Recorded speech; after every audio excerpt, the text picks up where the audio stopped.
নিজ ভূমে এতদিন পরবাসী ছিলেন ছিটের মানুষেরা। 1947 থেকে 2015 টানা 68 বছর।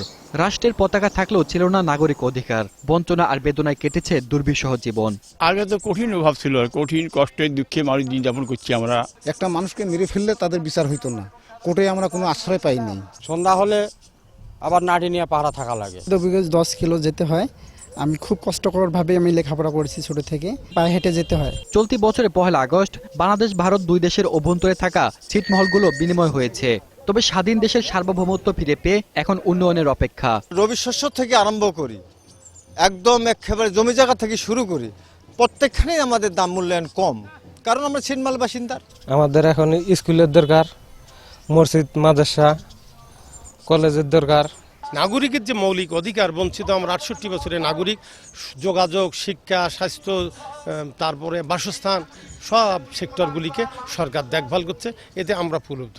ছিটমহল পরিদর্শনে এসে বাংলাদেশ ব্যাংকের গভর্নর আশ্বাস দিলেন, এসব এলাকার মানুষের কর্মসংস্থান আর অবকাঠামো উন্নয়নে দেশের ব্যাংকগুলো বিনিয়োগ করতে প্রস্তুত। কোটি টাকা আজকে আমরা বিতরণ করবার অঙ্গীকার করেছি এই এলাকায় জন্য, এবং এটা অব্যাহত থাকবে। এটা শুধু সূচনা, এটা আমাদের অব্যাহত থাকবে আগামী দিনগুলোতে। এতদিন সংকট ছিল আত্মপরিচয়ের। এই মানুষগুলোর সামনে এখন প্রশ্ন উন্নয়ন অংশীদারিত্বের। আমাদের চতুর্দিকে বাংলাদেশের এরিয়া থাকার পরও আমরা বন্দী ছিলাম। আমাদের আগের কোনো স্বাধীনতা ছিল না। আমরা মনে করতেছি 44 বছর পর আমরা নতুন করে একটা স্বাধীনতা পেলাম। স্বাধীনতার 44 বছরের অর্থনৈতিক উন্নয়নের মাধ্যমে এরই মধ্যে নিম্ন মধ্যম আয়ের দেশে পা রেখেছে বাংলাদেশ। কিন্তু এই ধারা থেকে পিছিয়ে সদ্য বিলুপ্ত ছিটমহল এলাকা।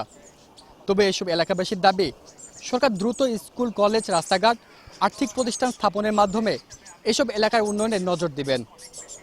সেলিম মালিক, 21 টেলিভিশন, খাগড়াবাড়ি, পঞ্চগড়।